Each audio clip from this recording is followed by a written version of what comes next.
એ આપણે વિચારવાનું. હવે એવી જ એક નાની દીકરી બંસીબેન વઘાસિયા આપને પુષ્ટિ સંસ્કાર વિશે કહેશે. કૃષ્ણાય નમઃ શ્રી ગોપીચંદ વલ્લભાય નમઃ શ્રીમદાચાર્ય ચરણ કમલેભ્ય નમઃ શ્રી ગુસાઈજી પરમ દયાલવે નમઃ શ્રી ગુરુવે નમઃ. નમસ્કાર તમામ પરમ શ્રદ્ધે ગુરુજનો તથા પરમ કૃપાળુ પરમાત્માની અસીમ કૃપાથી ધન્ય ધન્ય એક મનોરથી પરિવાર અને સર્વે વૈષ્ણવના હૃદયમાં બિરાજતા કૃષ્ણત્વને પ્રણામ. વય વિચાર અને વાણીમાં વામન હું બંસીના આપ સૌને સત સત વંદન. દયા પરમો ધર્મ આ આપણા પુષ્ટિ માર્ગનો પાયો છે. પુષ્ટિ સંપ્રદાય એક પ્રેક્ટિકલ અને વ્યવહારિક સંપ્રદાય છે. આપણા શ્રી ગુસાઈજીએ આપણા પુષ્ટિ માર્ગમાં ક્યારેય જડતા રાખી નથી, કારણ કે વૈષ્ણવતા છે, ભક્તિ છે અને તેના મૂળમાં દયા અને માનવતા છે. આ બે નથી તો વૈષ્ણવતા અને ભક્તિ પણ શક્ય નથી. એક વખત શ્રી ગુસાઈજી રથ લઈને પસાર થતા હતા. ત્યાં રસ્તામાં કોઈ શુદ્ર હરિજનનો સ્ત્રી પાણી વગર મરી રહી હતી. ત્યારે શ્રી ગુસાઈજીએ કહ્યું કે ભાઈ, કોણ રાડો નાખે છે? ત્યારે આપ શ્રીના જે ખવાસ હતા ને, તેણે કહ્યું કે મહારાજ, કોઈ શુદ્ર હરિજન બાઈ છે તે પાણી વગર રાડો નાખે છે. ત્યારે શ્રી ગુસાઈજીએ આજ્ઞા કરી કે આપણા શ્રીનાથજીની સોનાની જારીજી છે તેમાં જે જલ છે તેને પીવડાવો. ખવાસની બુદ્ધિ ઓછી છે. તેણે કહ્યું, મહારાજ, તમે શ્રીનાથજીની જારીજીમાંથી જલ પીવડાવશો? અરે, શ્રીનાથજીની જારીજી તો સોનાની છે, તે છોવાઈ જશે. ત્યારે શ્રી ગુસાઈજીએ કહ્યું કે ભાઈ, તું મૂર્ખ છે. જેમ મેં કીધું તે રીતે કર.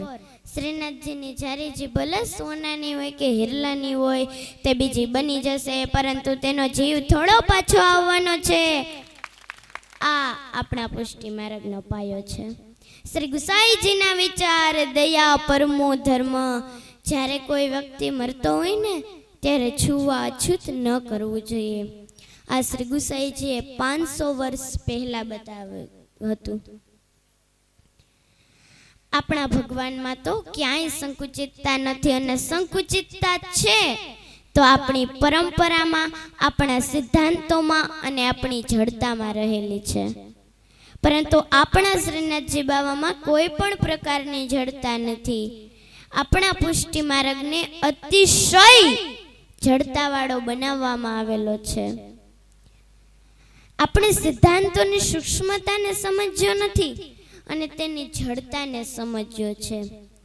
આપણા શ્રી મહાપ્રભુજે કઈ દ્રષ્ટિથી કયા સિદ્ધાંતો કહ્યા અને આપણે કઈ દ્રષ્ટિથી અપનાવ્યા, તેમાં ફરક છે, ખૂબ જ ફરક છે. આપણા શ્રી મહાપ્રભુજીનો સંબંધ તો શુદ્ધતા અને સુખાર્થની સાથે છે. પહેલાના જમાનામાં શ્રી ગુસાઈજી ઘોડા ઉપર પધારતા, એટલે અત્યારે પણ આ ગોસ્વામી બાળકો ઘોડા ઉપર પધારે? અરે ભલા માણા, તે જમાનામાં કાર ન હતી, તેથી શ્રી ગુસાઈજી ઘોડા ઉપર પધારતા. 500 વર્ષ પહેલાનો ઇતિહાસ અને આજના જમાનાની જે પરંપરા છે તેમાં જમીન આસમાનનો ફરક છે. પહેલાના જમાનામાં એકલું જ કૂવાનું જલ શુદ્ધ ગણાતું, કારણ કે ત્યારે જલને શુદ્ધ કરવાની બીજી કોઈ પણ વ્યવસ્થા ન હતી. આપણા શ્રી મહાપ્રભુજીએ કહ્યું છે કે કૂવાના જલથી આપણા ઠાકોરજીને ભોગ ધરાવો. તેથી અમરજાદીએ પકડી લીધું કૂવા કૂવા કૂવા. કૂવો સિદ્ધાંત છે કે શુદ્ધ જલ સિદ્ધાંત છે? સિદ્ધાંત શું છે, કૂવો કે શુદ્ધ જલ? તો શુદ્ધ જલ સિદ્ધાંત છે. પણ આપણે સિદ્ધાંતના રૂપમાં કૂવો લઈ લીધો છે.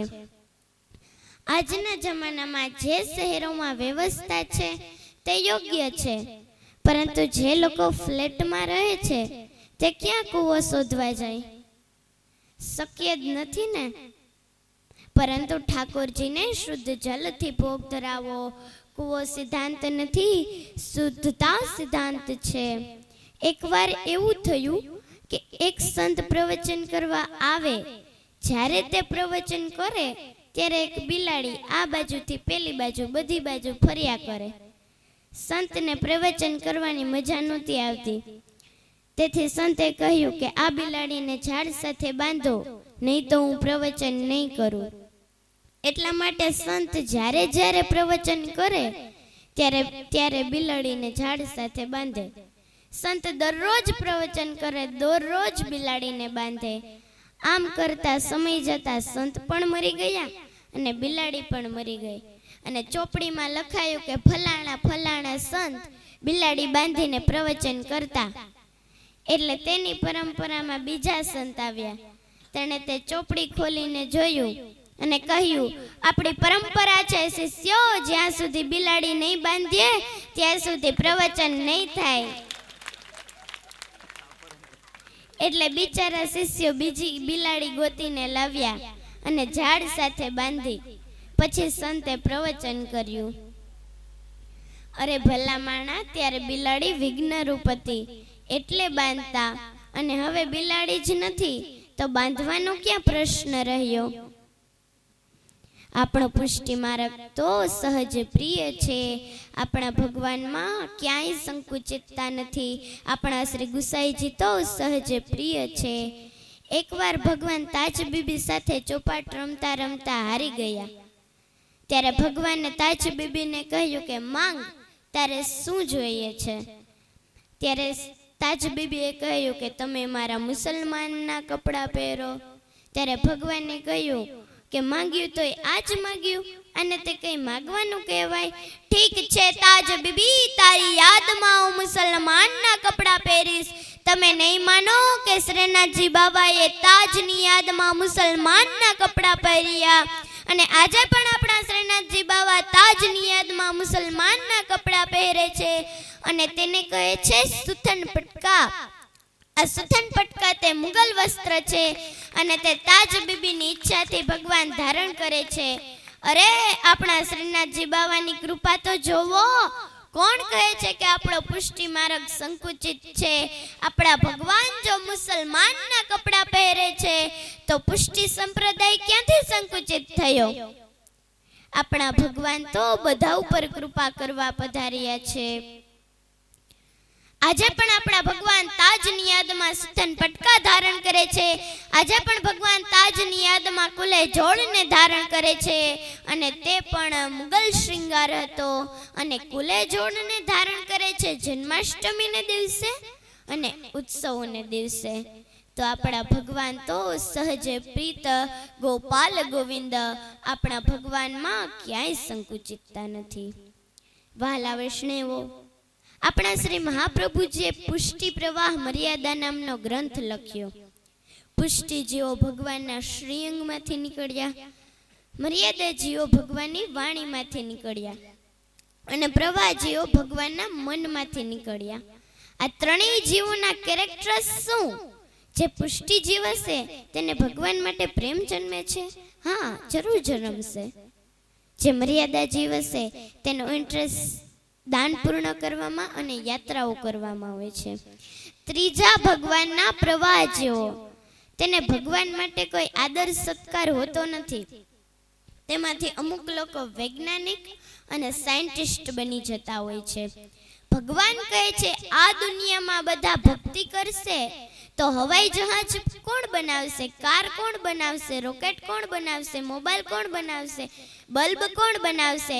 આ બધું બનાવવા માટે મેં આ પ્રવાહ સૃષ્ટિનું પણ સુંદર સર્જન કર્યું છે. ભગવાન કહે છે હું નથી ચાહતો કે તે મારી ભક્તિ કરે. મેં ભક્તિ માટે અલગ અલગ વિભાગ પાડ્યા છે. દાખલા તરીકે 12 જણાની ટીમમાં જો બધા જ બેટિંગ કરવા લાગે તો બોલિંગ કોણ કરે? અને બધા જ બોલરો ભેગા થાય તો બેટિંગ કોણ કરે? ભગવાન કહે છે એક ટીમની અંદર બેટ્સમેન પણ જોઈએ, બોલર પણ જોઈએ, ઓલરાઉન્ડર પણ જોઈએ ને વિકેટ કીપર પણ જોઈએ. ત્યારે આખી ટીમ બને ને ત્યારે મેચ રમાય. તો વિશ્વના મેચની અંદર પણ ભગવાન પુષ્ટિ સૃષ્ટિ પ્રગટ કરે છે, મર્યાદા સૃષ્ટિ પ્રગટ કરે છે, અને પ્રવાહ સૃષ્ટિ પ્રગટ કરે છે. ત્યારે તે ટીમ બને. ભગવાન કહે છે તેને માટે ખોટો ભાવ ન રાખવો. કંઈ નહીં તો અહીંયાથી આપણે એક વાક્ય લઈને જઈએ. ચાલો આજથી આપણે બધા સંકલ્પ કરીએ કે કોઈ જીવ પ્રત્યે ખોટો ભાવ ન રાખવો. ઉત્સાહી ભરતભાઈ લકડે આ મનોરથનું અદ્ભુત આયોજન કર્યું છે. ખરેખર અદ્ભુત આયોજન કર્યું છે. તેના માટે એક જોરદાર તાલી વગાડી દો.